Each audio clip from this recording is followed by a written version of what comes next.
अस्सलाम वालेकुम students. Physics का हमारे पास लास्ट चैप्टर फर्स्ट ईयर का चैप्टर है 6 हीट एंड थर्मोडायनेमिक्स। इसके बारे में आपको बताता चलूँ कि हीट एंड थर्मोडायनेमिक्स क्या होते हैं। हीट हमारे पास फॉर्म ऑफ एनर्जी है जो फ्लो करती है ड्यू टू टेम्परेचर डिफरेंस और कोल्ड हॉट बॉडी से कोल्ड बॉडी की तरफ। इसे हम कहते हैं हीट। हीट का फ्लो डिपेंड करता है थिकनेस पर कि जो हमारे पास कंडक्टर है या नॉन कंडक्टर है, जो सब्सटेंस उसकी थिकनेस क्या है, उसका टेम्परेचर डिफरेंस पर डिपेंड करता है। और सबसे बड़ी बात उसकी कंडक्टिविटी के उसमें कंडक्शन की सलाहियत कितनी है। हॉटनेस या कोल्डनेस की डिग्री को टेम्परेचर कहते हैं। डिग्री ऑफ हॉटनेस और कोल्डनेस टेम्परेचर। टेम्परेचर की जो मेन डेफिनेशन है वो ये है कि measure of average translation kinetic energy of ideal gas. Ideal gas word use किया है, याद रखना। आइडियल गैस के लिए हम अजम्पशंस करते हैं। ऐसा यूनिट इसका केल्विन होता है, जबकि दूसरे फ़ारेनहाइट सेल्सियस होता है। 0 डिग्री सेल्सियस हमारे पास 32 फ़ारेनहाइट के, जबकि 100 डिग्री सेल्सियस 212 फ़ारेनहाइट के।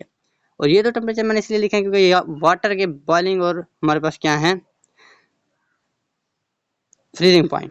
उसके बाद बात करें हम मेन, अब हमारे पास कोई भी कन्वर्जन आ जाए डिग्री से फ़ारेनहाइट, फ़ारेनहाइट से केल्विन, केल्विन से फ़ारेनहाइट, तो हम क्या करते हैं, इस बेसिक फार्मूले को लगाते हैं कि TC minus 0 over 100 is equal to TF minus 32 over 180 is equal to TK minus 273 over 100। ये फार्मूला आप लगाएं। अगर आपको एक चीज़ दी हुई और दूसरी चीज़ मांग रहे हैं तो उन दोनों इक्वेशंस को रिलेट करें। अगर TC देकर हमारे पास TK मांग रहे हैं तो फर्स्ट और थर्ड को रिलेट करें, सेकंड को स्किप कर दें। अगर TF देकर TK मांग रहे हैं तो TC को स्किप कर दें और इन दोनों को रिलेट करें। TF दे रहे हैं तो TF में वैल्यू पुट करें और हमारे पास TK की वैल्यू निकल आएगी। उसके बाद कुछ बेसिक हमारे पास कैलकुलेशन है जिसमें हम कहते हैं कि फ़ारेनहाइट केल्विन के बराबर कब होता है, 574 पर। डिग्री सेल्सियस फ़ारेनहाइट के बराबर कब होता है, -40 पर। उसके बाद फ़ारेनहाइट से डिग्री और डिग्री से फ़ारेनहाइट का कन्वर्जन का फार्मूला दिया हुआ है। थर्मोडायनामिक्स की बात करें तो हमारे पास ब्रांच ऑफ फिजिक्स होती है जिसमें हम हीट को अदर फॉर्म में कन्वर्ट करने के स्टडी करते हैं। उसके बाद हमारे पास आ जाता है प्रेशर ऑफ गैस। हमारे सिलेबस में नहीं, लेकिन थोड़ा सा इसको कनेक्ट किया हुआ है। काइनेटिक मॉलिक्यूलर थ्योरी, ये सारा आपने केमिस्ट्री में पढ़ रखा है, बस थोड़ा सा बेसिक असम्पशन देता जाता हूँ। P is equal to 1/3 rho V square. V square average velocity, हमारे पास average square of average velocity है हमारे पास, या फिर कह लें कि एवरेज वेलोसिटी का स्क्वायर है, मीन स्क्वायर वेलोसिटी है हमारे पास। उसके बाद करें पी, हमारे पास क्या आ जाता है 2/3, जबकि हमारे पास जो रो है वो n और v 1/2 mv square, half mv square हमारे पास काइनेटिक एनर्जी होती है, एवरेज काइनेटिक एनर्जी। और जो हमारे पास n/v, हम pv को लेके nRT निकालते हैं। उसके बाद हम क्या निकालते हैं, 3kT/2 वाला फार्मूला निकालते हैं काइनेटिक एनर्जी का, जिससे साफ साबित होता है कि हमारे पास जो काइनेटिक एनर्जी है टेम्परेचर पर डिपेंड करती है। के क्या है, के बोल्ट्जमैन कांस्टेंट है जिसकी value 1.38 multiply by 10⁻⁻23 joule per kelvin होती है। फार्मूला होता है R/N। आर हमारे पास क्या होता है वो सारा मैं आपको डिटेल में बता दूंगा, लेकिन अभी नेक्स्ट इसको आप प्लीज़ केमिस्ट्री से ज़्यादा अच्छे तरीके से तैयार कर सकते हैं तो उधर से तैयार कर लीजिएगा। थोड़ा बस मैंने आपको बेसिक बातें बता दी। Ideal gases have only translation kinetic energy CRM = 3RT/m। हाँ, ये बुक की हमारे पास एग्जांपल है। ऑक्सीजन की मींस एवरेज वेलोसिटी क्या होती है STP पर, तो 461 मीटर पर सेकंड होती है। उसके बाद इंटरनल एनर्जी की बात करें तो all kind of molecular energy का जो सम होता है उसे इंटरनल एनर्जी कहते हैं। आइडियल गैस के लिए पोटेंशियल एनर्जी 0 होती है, तो जो इंटरनल एनर्जी होती है उसका मेन डिपेंडेंट किसका पर आ जाता है, काइनेटिक एनर्जी पर, जबकि काइनेटिक एनर्जी डिपेंड करती है टेम्परेचर पर। तो इंटरनल एनर्जी का आइडियल गैसेस के लिए टेम्परेचर पर डिपेंडेंट हो जाता है। इंटरनल एनर्जी एक स्टेट फंक्शन है क्योंकि ये पाथ फ्लोट पे हमारे पास डिपेंड नहीं करता, इनिशियल और फाइनल कंडीशंस पर डिपेंड करता है। और साइक्लिक पाथ में इंटरनल एनर्जी का चेंज 0 होता है। साइक्लिक पाथ में कोई भी स्टेट फंक्शन हो उसका हमारे पास क्या रिजल्ट आता है, 0 आता है। Delta U equal to Q minus W, ये हमारे पास फर्स्ट लॉ ऑफ थर्मोडायनामिक्स है। डेल्टा यू डायरेक्टली प्रोपोर्शन है चेंज इन टेम्परेचर के, ये मैंने आपको पहले बता दिया है। किस तरह रिलेट किया, काइनेटिक एनर्जी से रिलेट किया। डायटोमिक गैसेज है all types of energy, diatomic gases में तीनों होती हैं। उसके बाद कॉमन टेम्परेचर, अगर दो सब्सटेंसेस हैं उनकी, ये C1 ए पहले की स्पेसिफिक हीट है और C2 दूसरे की स्पेसिफिक हीट है, ये दोनों हमारे पास सेम है, तो उनके दरमियान टेम्परेचर कैसे फाइंड करेंगे। T1 पहले का टेम्परेचर है, T2 दूसरे का है, तो इस फार्मूले से आप कॉमन टेम्परेचर फाइंड कर सकते हैं कि अगर वाटर को ऑयल में मिक्स कर देते हैं, वाटर की स्पेसिफिक हीट ये है, ऑयल की ये है, उसका टेम्परेचर ये है, इसका टेम्परेचर ये है, तो T = C1 T1 + C2 T2 over C1 + C2 फार्मूले से हम कॉमन टेम्परेचर फाइंड करते हैं। उसके बाद Q = MC delta T, Q = NC delta T, Q = I²RT। I²RT जोल्स law है हमारे पास, ये हम आगे सेकेंड ईयर में पढ़ेंगे। MC डेल्टा T हमारे पास मोलर स्पेसिफिक हीट है, N हमारे पास जो m है वो स्पेसिफिक हीट है। अब इनकी डेफिनेशंस क्या होती हैं, जबकि जो हमारे पास m होता है n होता है, मैं आपको ज़रूर आगे बताऊंगा। अभी वर्क को डिस्कस करते हैं। W P A delta V, ज़रूर वर्क FD आपने पढ़ रखा है, लेकिन इधर हमारे पास प्रेशर वॉल्यूम वर्क होता है। P A delta V pressure constant होता है, P into delta V। Delta A हमारे पास एरिया है, delta Y change in length है जो हमारे पास चेंज होती है जब हम वर्क डन करते हैं कि किसी भी कंटेनर पर गैस एक्सपेंड करती है। तो पी डेल्टा वी आ जाता है। एरिया अंडर पी ग्राफ हमें क्या देता है, वर्क देता है, जो कि स्टेट फंक्शन नहीं है।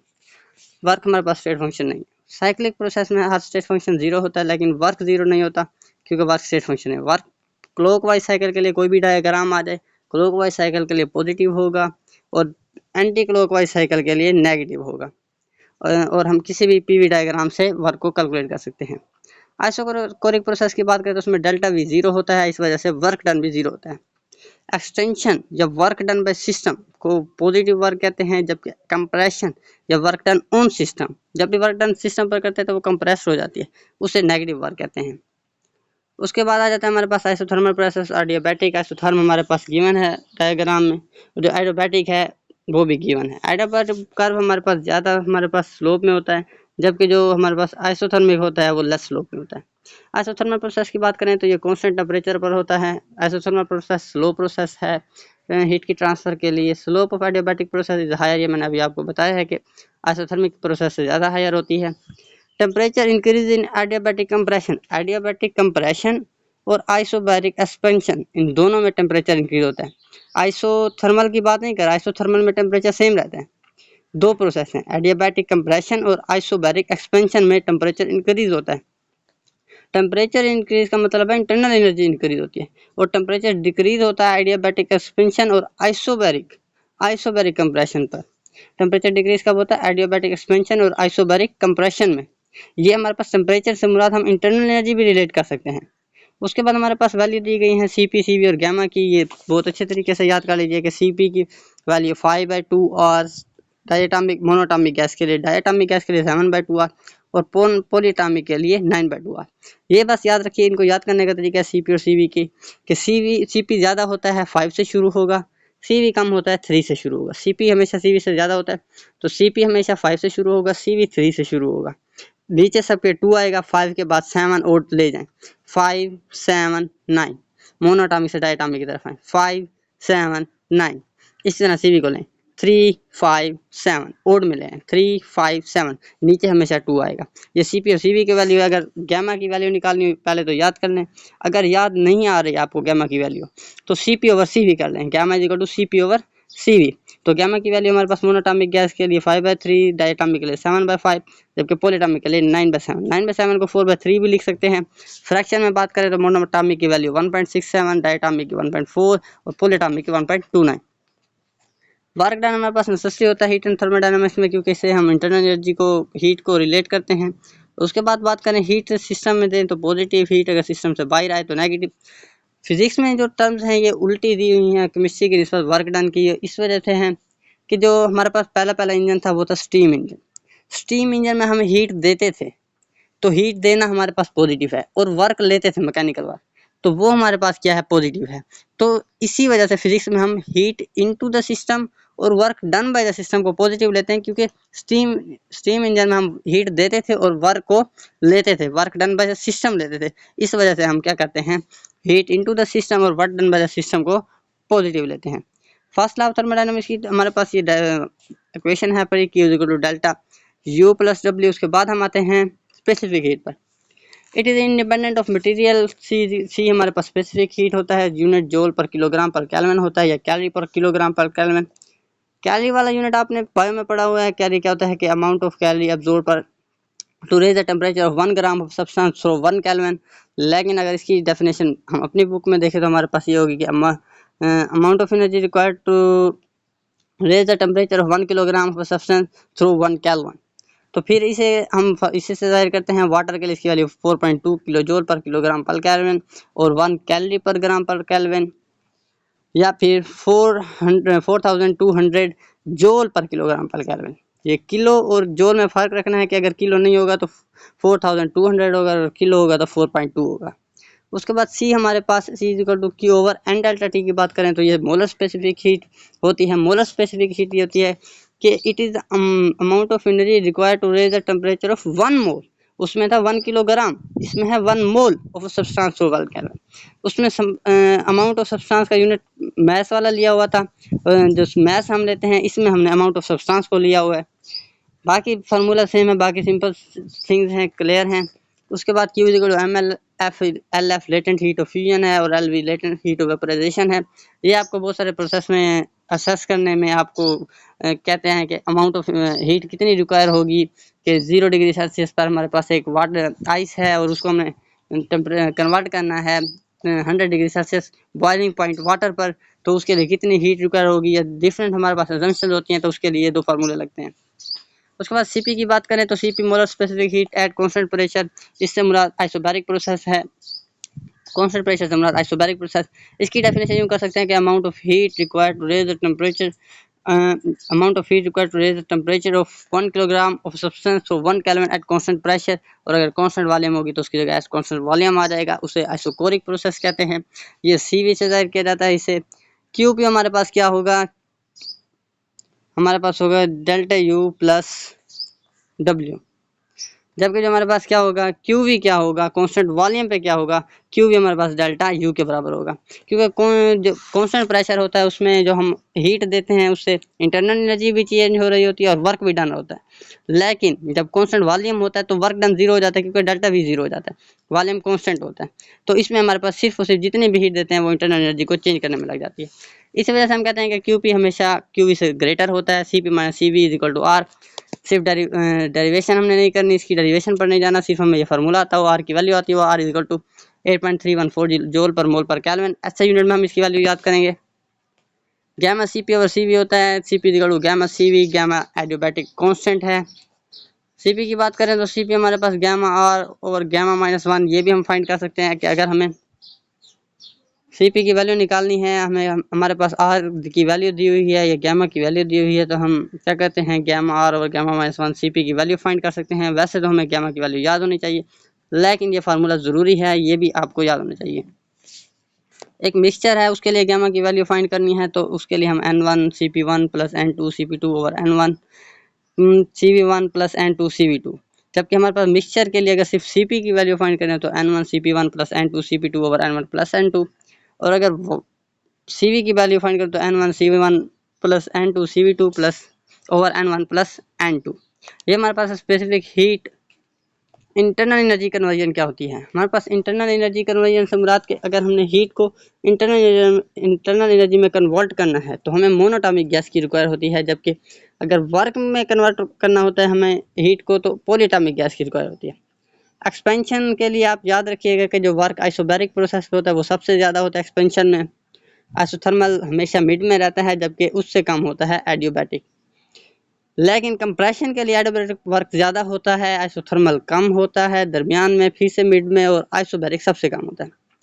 आइसोबैरिक प्रोसेस की बात करें तो जो डेल परसेंटेज हमारे पास internal energy change in internal energy convert हो रही है, क्यू हमारा कन्वर्ट हो रहा है डेल्टा यू में, उसका formula delta U over Q होगा। जाहिर सी बात है कि कितनी हीट दे रहे हैं और कितनी इंटरनल एनर्जी चेंज हो रही है, तो उसका फार्मूला आता है 1 ओवर गैमा मल्टीप्लाई बाय 100। और अगर वर्क को हमने कन्वर्जन फाइंड करनी है तो हम W ओवर क्यू से फाइंड करते हैं, और अगर W ओवर क्यू नहीं है और गैमा दिया हुआ तो 1 माइनस 1 ओवर गैमा करते हैं। 1 माइनस 1 ओवर गैमा इसलिए करते हैं कि, या फिर हम ये भी कह सकते हैं कि 100% minus percentage of delta U converted हमारे पास क्या जाता है percentage of work converted. Isochoric process की बात करें तो वर्क डन 0 होता है, तो जितनी भी हमारे पास हीट होती है वो इंटरनल एनर्जी में कन्वर्ट होती है। आइसोथर्मल के प्रोसेस की बात करें तो टेम्परेचर 0 होता है, टेम्परेचर 0 से हमारा इंटरनल एनर्जी 0 होती है, तो जितनी भी हीट होती है वर्क में हमारे पास क्या होती है कन्वर्ट होती है। उसके बाद एडियाबैटिक और आइसेंट्रोपिक प्रोसेस के लिए हीट ट्रांसफर नहीं होता। Delta S equal to delta Q over T into joule per kelvin उसका यूनिट है, ये हमारे पास एंट्रोपी होती है डेल्टा एस। इसीलिए कहते हैं कि एडियाबैटिक और आइसेंट्रोपिक प्रोसेस में हीट ट्रांसफर नहीं होता। It means that heat exchange नहीं होता। प्रोसेस की बात करें 4 प्रोसेस है हमारे पास basic, isothermal process, adiabatic, isochoric, isobaric. Isothermal की सबसे पहले बात करते हैं, टेम्परेचर कांस्टेंट होता है। It means that temperature remains constant, और टेम्परेचर चेंज नहीं होता, बॉयल्स लॉ को फॉलो कर रहा है, PV is equal to constant. इसमें फर्स्ट लॉ ऑफ जो थर्मोडायनेमिक्स है वो डेल्टा यू 0 होता है, तो Q is equal to W, ये हमारे पास फर्स्ट लॉ की फॉर्म हो जाएगी। एडियाबैटिक प्रोसेस की बात करें तो हीट एक्सचेंज 0 होगा, कोई भी हीट एक्सचेंज नहीं होगा, हीट कांस्टेंट रहेगी, PV gamma is equal to constant आ जाएगा, डेल्टा Q 0 होगा, तो delta U is equal to minus W हो जाएगा। अगर होगा एडियाबैटिक एक्सपेंशन, एडियाबैटिक एक्सपेंशन में हमारे पास इंटरनल एनर्जी लॉस होती है और work done by the system होता है, तो उसे कहते हैं हम W is equal to minus delta U। W जो work done by the system होता है वो होता है decrease in internal energy, internal energy के ऊपर एक्सपेंस पर, at the expense of internal energy work done होता है हमारे पास।